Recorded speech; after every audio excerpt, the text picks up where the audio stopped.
खाएंगे और नहाएंगे, चूल्हा जलाएंगे। पिता की जब हुई मृत्यु, तीन तीन बेटियां और एक भी बेटी अंतिम दर्शन को नहीं आई।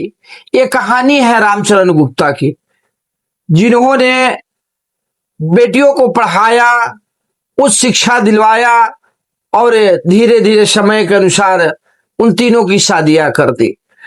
घर खाली हो गया, घर सूना हो गया, व्यापार में नुकसान हो गया। कुछ दिन के बाद वो पत्नी के साथ वृद्धाश्रम में रहने लगे। सन 2024 में उनकी पत्नी की मृत्यु हो जाती है। और अभी का हालिया घटना है, जब वृद्धाश्रम में उनकी तबीयत खराब होती है तो बेटियों को फोन करके वृद्धाश्रम के द्वारा सूचना दिया जाता है कि आपके पिता का तबीयत खराब है, आकर आप मिल ले। लेकिन एक भी बेटियां मिलने नहीं आती है। बेटियों के द्वारा कहा जाता है कि अभी हमारे पास समय का किल्लत है।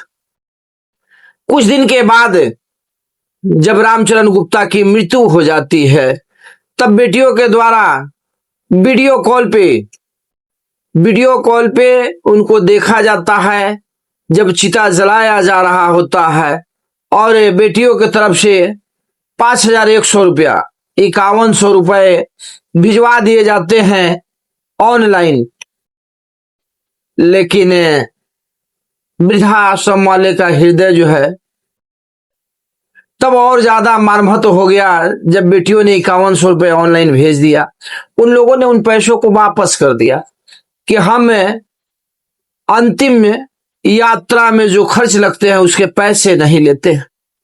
लेकिन हद तो तब हो गई जब एक बेटी के द्वारा पूछा जाता है कि चिता जलाने में और कितना वक्त लगेगा, हमें खाना और नहाना भी तो है। मन को विचलित कर देने वाली ये बात है। अगर आप इन बातों पे गौर करेंगे तो लगता है कि हम क्या कमा रहे हैं, हम किसके लिए कमा रहे हैं, मेरे जीवन का क्या हो। बच्चे हैं, जिगर का टुकड़ा है, हमारे अपने हैं। हद से ज्यादा चाह कर उनका लालन पालन भरण पोषण आप हम कर रहे हैं, लोग करते हैं। लेकिन जब पिता का ये स्थिति हो और बच्चे देखने तक नहीं आए कि उनके पास समय का किल्लत, तो क्या उनकी अच्छी परवरिश और अच्छे एजुकेशन के साथ अच्छी नौकरियां अगर मिल जाए तो पिता को अनाथ ही मरना पड़ेगा? सबसे बड़ा सवाल। तीन तीन बेटियों के होते हुए भी शायद एक बेटी को काम रहा होगा, दूसरी को काम रहा होगा, लेकिन सब व्यस्त हो, ऐसा कैसे हो सकता है?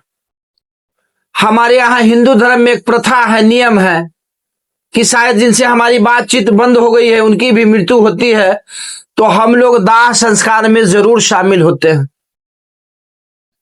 ये रीति है, रस्म है, रिवाज है। अगर किसी की मृत्यु हो जाती है तो हमारे अंदर का आदमीयता जाग जाता है कि अब तो फिर उससे मुलाकात नहीं होगी, चलो कम से कम अंतिम यात्रा का हिस्सा हो लेते हैं, दर्शन कर लेते हैं, अब तो नहीं आएगा।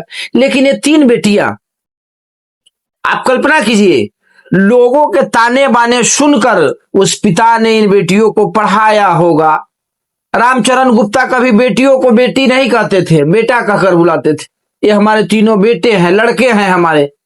लेकिन जब अंतिम समय आया तो आज पूरा का पूरा वीडियो वायरल हो रहा है, जिसमें हर तरफ से लोग आश्चर्यचकित हो रहे हैं कि क्या बेटियां भी ऐसा कर सकती हैं। तो उच्च शिक्षा के साथ थोड़ा संस्कार का भी अगर शिक्षा दे दिया जाए बच्चों को तो शायद कल्याण हो जाएगा। मिलते हैं अगले वीडियो में, तब तक के लिए नमस्ते, प्रणाम।